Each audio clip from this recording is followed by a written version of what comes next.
Hello viewers, in this video you are going to learn how to fix product activation failed in MS Word.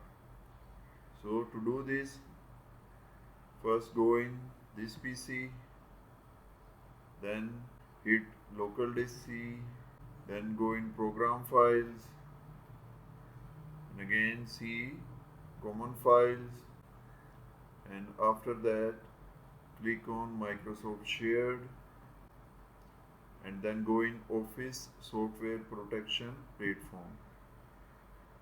And here you can see the file OSPPREARM. Right click on this and run as administrator.